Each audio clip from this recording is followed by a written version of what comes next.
Hi, I'm Minnesota bankruptcy attorney Andrew Walker. One of the most common questions people ask me is, do I need to have debts and collections before I can file for bankruptcy? Well, the short answer is no.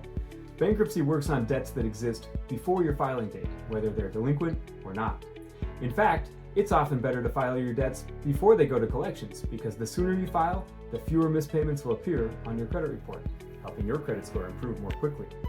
If you already know you can't afford to pay your credit cards and medical bills, then delaying bankruptcy usually doesn't offer any benefits.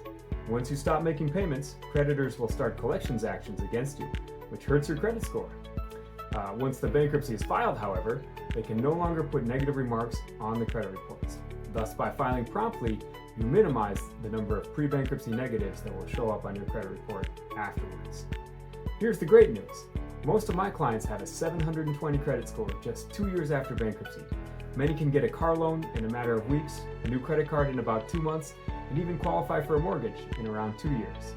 If you're feeling overwhelmed and unsure of your next steps, call us today at 612-824-4357 for a free consultation. Let's discuss how we can discharge your debt and help you rebuild your credit so you can start fresh sooner.